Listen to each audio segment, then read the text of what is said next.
नमस्कार, मैं हूं यश खुराना। स्वागत है आपका हमारे इस बेहद खास कार्यक्रम में। जी हां, पराली पर प्री प्लानिंग। पराली जलाना किसानों के लिए सबसे सरल, सबसे तेज और सस्ता समाधान है, लेकिन इससे आसपास के इलाकों में एयर पॉल्यूशन बढ़ाने के साथ ही मिट्टी की उर्वरा शक्ति भी खत्म हो जाती है। हरियाणा की बात हो, पंजाब की बात हो, उत्तर प्रदेश की बात हो, तमाम राज्यों में पराली जलाने के मसले को लेकर चर्चा होती रहती है और पॉलिटिक्स भी लगातार होती है। हरियाणा, पंजाब, उत्तर प्रदेश के खेतों में एक ही समय में जलने वाला धुआं प्रदूषण की बड़ी समस्या की वजह बन जाता है, जिसे लेकर इस बार हरियाणा सरकार पहले से ही सतर्क नजर आ रही है और इसे लेकर सरकार ने प्लानिंग भी शुरू कर दी है। इसी मसले पर हम चर्चा करेंगे, सारे फैक्टर, सारे पहलुओं से आपको अवगत करवाएंगे, लेकिन उससे पहले आप ये रिपोर्ट देखिए।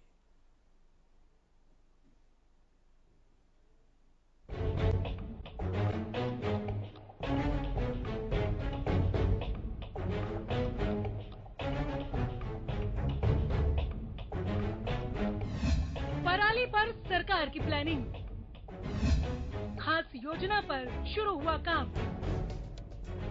पराली जलाने से वातावरण को काफी नुकसान होता है, जिसे देखते हुए केंद्र सरकार ने राज्यों को निर्देश जारी कर पराली न जलाने की बात कही है। साथ ही किसानों को इससे खाद बनाने के निर्देश भी दिए, लेकिन इसके बाद भी पराली जलाने के मामले कम नहीं हो रहे। पराली जलाने पर सुप्रीम कोर्ट से लेकर एनजीटी तक हस्तक्षेप कर चुका है।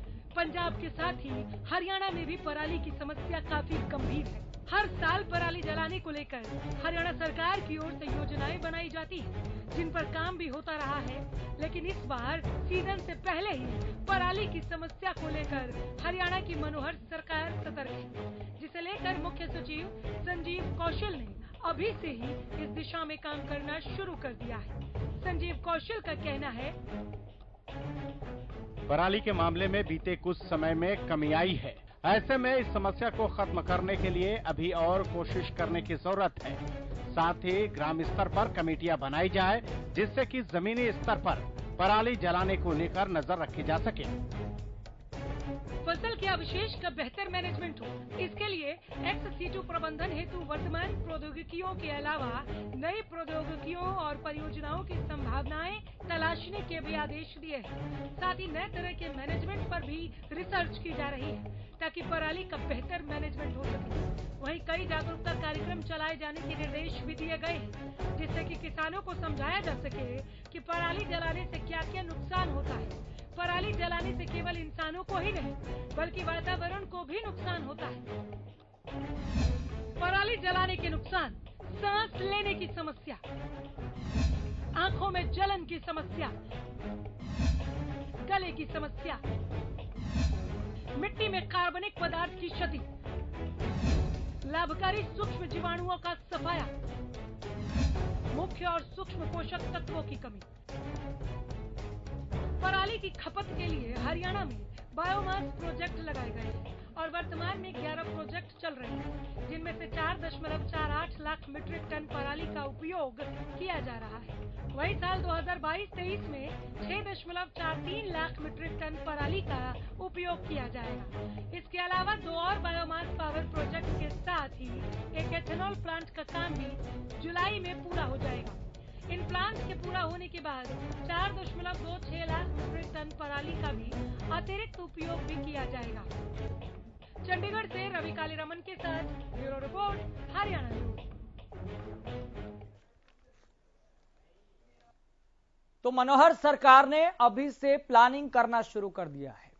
प्लानिंग अभी से करने का मकसद यह है ताकि आगामी समय में, खास तौर पर ठंड के समय में, उन समस्याओं का सामना न करना पड़े जिसको लेकर लंबे समय तक राजनीति होती है और खास तौर पर प्रदूषण के मसले पर सरकारें एक दूसरे को घेरती है। इसलिए हरियाणा सरकार ने एक बेहतरीन पहल करते हुए अभी से ही शुरुआत कर दी है इस बात की कि हम ऐसी क्या योजना बनाएं कि पराली की जो समस्या है उसका जड़ से समाधान हो जाए। और जड़ से समस्या का समाधान कैसे हो, इस पर हम चर्चा करने वाले हैं, ताकि आपको भी हर फैक्टर और हर पहलू से अवगत करवाया जा सके।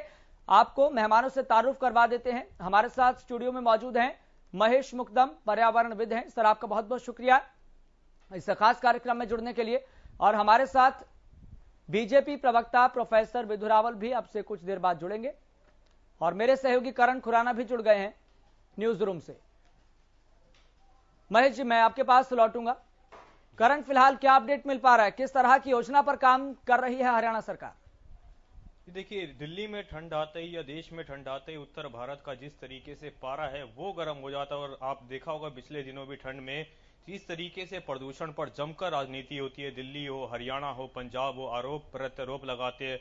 उसके मद्देनजर, क्योंकि पोल्यूशन अपने आप में बड़ी समस्या है, केजरीवाल अक्सर जो है हरियाणा हो या पंजाब हो, पराली को लेकर बड़ी वजह मानते आए हैं। उस केंद्र सरकार को भी केंद्र सरकार में भी जो है सुप्रीम कोर्ट में भी बता चुके हैं कि पराली एक बड़ी वजह है जिसमें दिल्ली में प्रदूषण होता है। और इसी कड़ी में हरियाणा सरकार ने अभी से ही तैयारी जो है वो शुरू कर दी है, प्लानिंग शुरू कर दी है। इसी के तहत मुख्य सचिव संजीव कौशल ने जो आज प्रेस कॉन्फ्रेंस करते हुए बताया कि कई तरह के जो है एक्शन लिए जाएंगे जो कि प्रदूषण ना हो। इसी के मद्देनजर जो है तमाम तरह की कमेटियां बनाई जाएगी जो किसानों पर नजर रखेगी कि कोई किसान पराली ना जलाए। साथ ही जो अन्य उपकरण है जिससे पराली को नष्ट किया जा सकता है उस पर जो है सब्सिडी देगी सरकार, ताकि किसान जो है पराली से जो है कहीं ना कहीं मुक्ति मिले और प्रदूषण ना हो।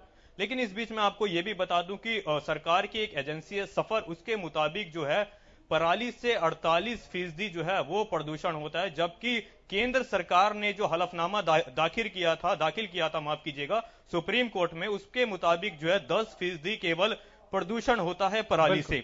और इसी बीच जो है बीजेपी ने, जब बताऊं उससे पहले प्रेस कॉन्फ्रेंस भी की थी, पिछले साल की बात कर रहा हूं, तो बताया था कि अगर हरियाणा में पराली जलती है तो दिल्ली में ही क्यों इतना ज्यादा प्रदूषण होता है, हरियाणा में इतना प्रदूषण क्यों नहीं देखने को मिलता दिल्ली से ज्यादा।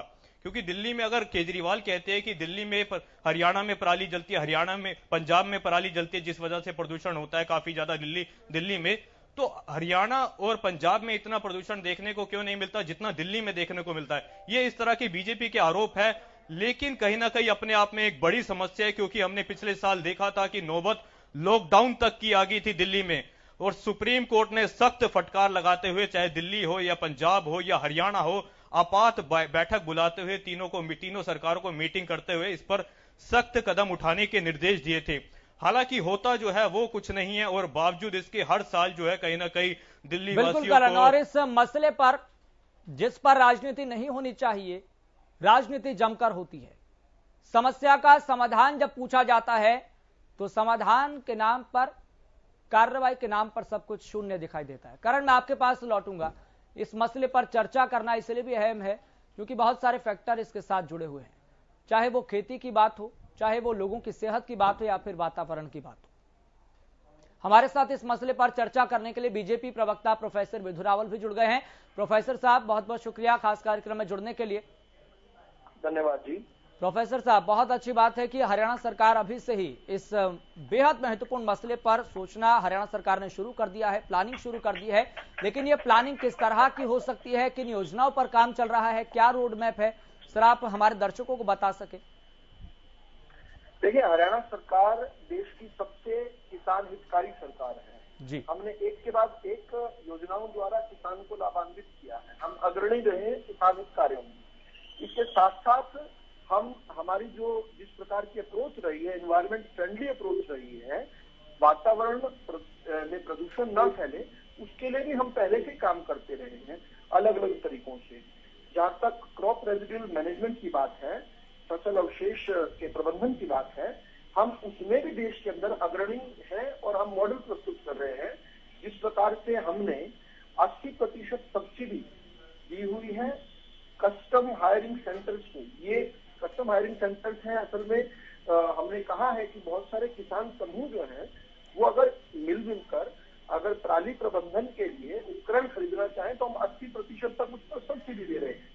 इसके अलावा पूसा की एक डिकम्पोजर है, वो डिकम्पोजर, उस डिकम्पोजर के इस्तेमाल के साथ 15 दिन के अंदर जो पराली है वो उसकी ना तो मिट्टी के अंदर घुल जाती है और मिट्टी की उर्वरक क्षमता जो है नाइट्रोजन बढ़ाने का भी काम करती है। इसके अलावा इससे वातावरण में भी प्रदूषण नहीं होता। देखिए, हम समस्या के समाधान की तरफ विश्वास रखते हैं। समस्या को जो है बड़ा प्रदर्शित कर उस पर राजनीति करना और टकराव की राजनीति करना, ब्राउनी पॉइंट्स लेने पर विश्वास नहीं रखते। हम सबसे पहली सरकार बने हरियाणा की जिसने प्रत्येक एकड़ में 1000 रुपए हमने तय किया कि हर उस किसान को देंगे जो अपनी जमीन के अंदर पराली प्रबंधन के कार्य करेंगे हमने, और पराली नहीं जलाएंगे। ऐसा हम प्रत्येक एकड़ पर 1000 रुपए हरियाणा सरकार दे रही है। इसके अलावा भी जिस प्रकार हम जानते हैं कि अब इथेनॉल की जिस प्रकार से मांग बढ़ती जा रही है और पेट्रोलियम पदार्थों में भी इथेनॉल के यूज को हमने जिस प्रकार से बढ़ाया है, तो उसकी नीड्स को मीट करने के लिए जो इथेनॉल प्लांट्स लग रहे हैं उसमें भी पराली की आवश्यकता रहने वाली है, तो उस दिशा में भी काम कर रहे हैं।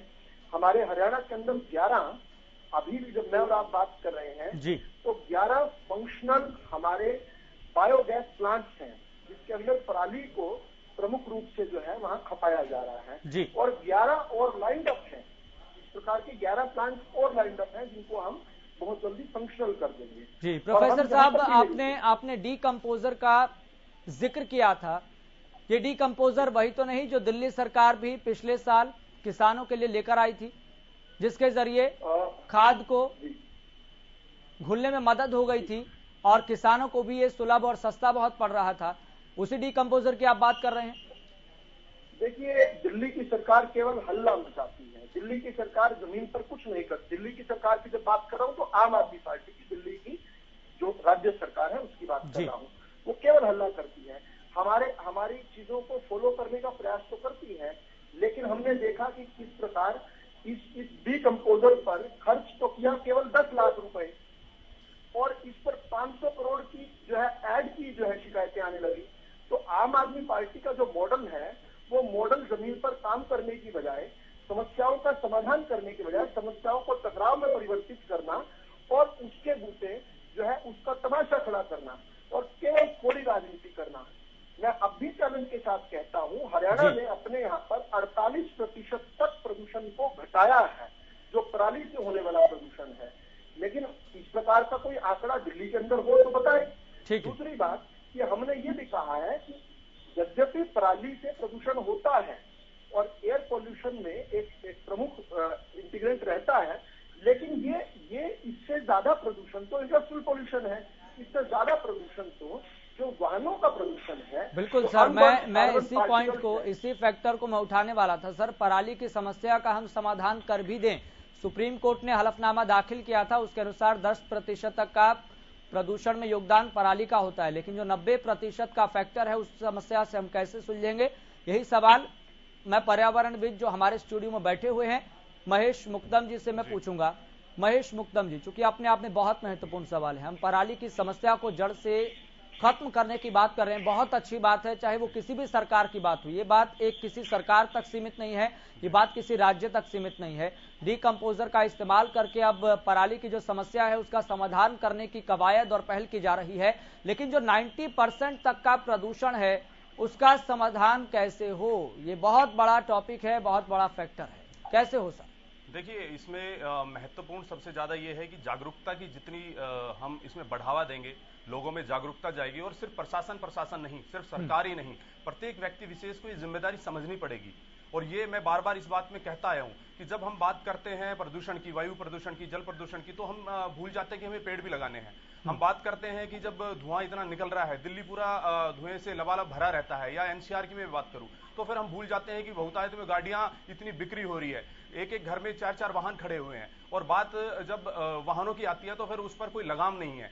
कूलिंग की व्यवस्था अगर को हम बढ़ावा दें, तरजीह दें, तो ज्यादा इसमें हम सुचारू रूप से इस पे लगाम लगा पाएंगे। और प्रत्येक स्तर पर जागरूकता का अगर इसको बढ़ावा दिया जाए, लोगों को बताया जाए, और कहीं ना कहीं जहां तक पराली की बात और किसानों की बात है, तो जिस तरह से प्रवक्ता साहब ने बताया कि वो उस स्तर पे काम कर रहे हैं, तो बायोमास एनर्जी प्लांट को जैसे 11 चल रहे हैं तो उनको और डबल उसके साथ दोगुना उसको किया जाए, तो मैं समझता हूँ कहीं ना कहीं बहुतायत में लगाम भी लगेगी। और रही बात जो अन्य 90% का जो फैक्टर सामने आ रहा है, उस 90% में प्रत्येक स्तर पर हमें जागरूकता देते हुए उसको जमीन स्तर पर चलाना पड़ेगा, ना कि वो सिर्फ एड तक रह जाए और पेपरों में आंकड़ों तक सीमित रह जाए। जी, लेकिन महेश जी, मैं आपसे सवाल पूछूंगा, पर्यावरण पर, क्लाइमेट चेंज पर कितना असर प्रभाव इसका दिखाई दे रहा है? कैसे क्लाइमेट चेंज हो रहा है और क्लाइमेट चेंज की वजह से इसका असर कहां-कहां पर और कैसे-कैसे समय के साथ देखने को मिल रहा है?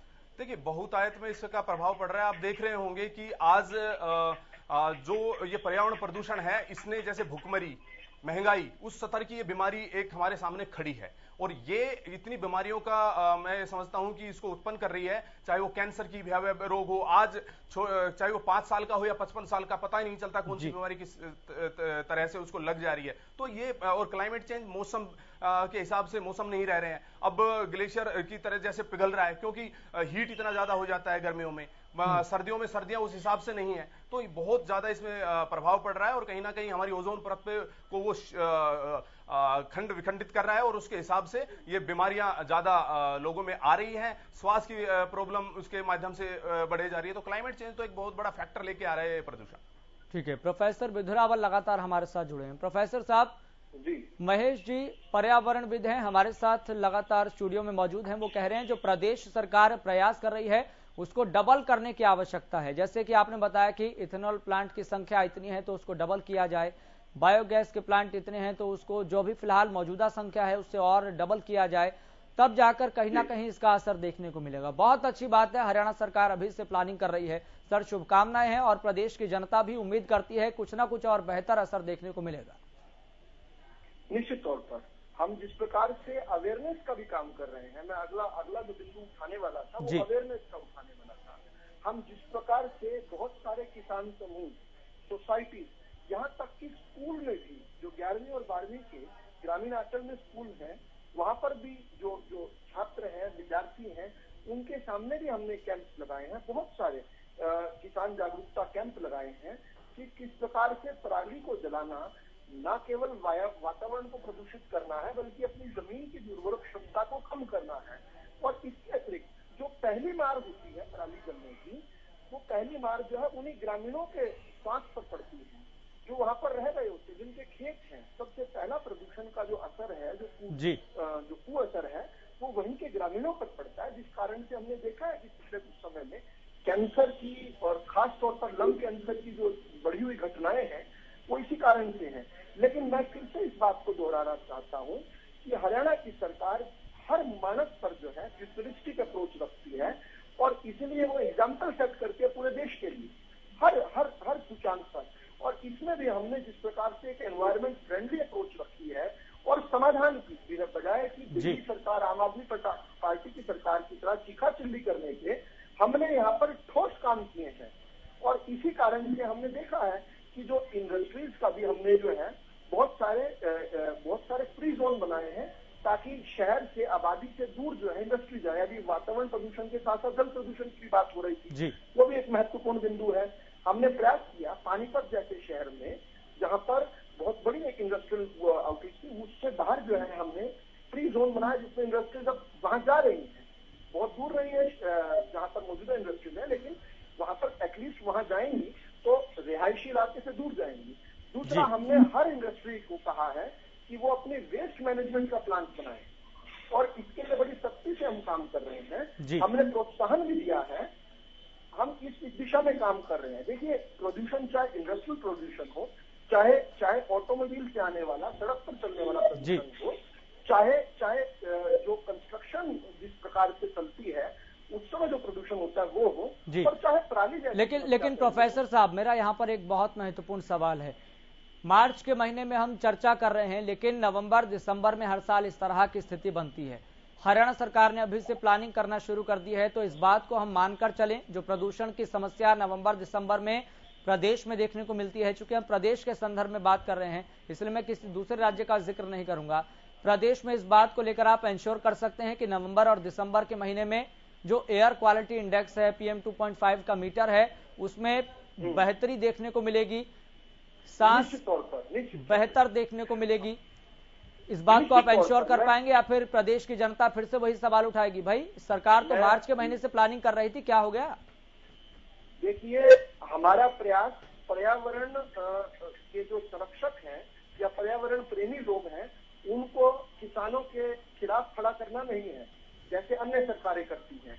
हम दोनों ही पर्यावरण प्रेमियों के साथ भी हैं, पर्यावरण रक्षकों के साथ भी हैं और किसानों के साथ भी हैं, और हम उन रास्तों पर काम करते हैं जिन रास्तों पर जाकर समाधान मिलता है। अभी भी जब मैं और आप बात कर रहे हैं तो हमने पिछले 3 साल में 48% तक प्रदूषण जो है पराली से होने वाला प्रदूषण कम किया है। हम इस फिगर को 80 और 85% तक ले जाने का टारगेट बना रहे हैं और ये हमारी कमिटमेंट का बहुत बड़ा सबूत है कि हम मार्च में सितंबर अक्टूबर में होने वाली जो एक दिक्कत है उसको हम फोर्सी कर पा रहे हैं और आज उस पर काम करना शुरू कर रहे हैं। तो मैं इंश्योर करता हूं आपके चैनल के माध्यम से आपको भी और आपके दर्शकों को भी कि निश्चित तौर पर हरियाणा पहला ऐसा राज्य होगा जो कि पराली से जीरो पोल्यूशन करने वाला प्रांत बनेगा, ये मैं इंश्योर करता हूं। ठीक है प्रोफेसर साहब, बहुत बहुत शुक्रिया जुड़ने के लिए इस खास कार्यक्रम में। हमारे साथ महेश मुकदम भी जुड़े हुए हैं। सर, मैं आपसे यहाँ पर एक छोटा सा कमेंट चाहूंगा। महेश मुकदम जी, एक छोटा सा कमेंट मैं आपसे चाहूंगा कि इस मसले पर आपका 10 सेकंड का कमेंट क्या हो सकता है, निष्कर्ष क्या हो सकता है, कैसे हम समस्या से समाधान पा सकते हैं? देखिए, इसमें सीधी सी बात है, मैंने बार बार मैं यही जिक्र कर रहा हूं, जागरूकता लाएं, पेड़ लगाएं और किसी भी अच्छे खास मूवमेंट को हम कन्वर्ट करें कि पर्यावरण प्रदूषण पर हम जोरदार इसकी मुहिम को आगे ले जाते हुए अपने किसान भाइयों को, अपने युवा भाइयों को जागरूक करें ताकि इसको हम जड़ से मिटा सके, जमीनी स्तर पर इसको हम लेके आगे चल सकें। ठीक है महेश जी, बहुत बहुत शुक्रिया इस खास कार्यक्रम में जुड़ने के लिए। करण, आपका भी बहुत बहुत शुक्रिया इस खास कार्यक्रम में जुड़ने के लिए। तो इसी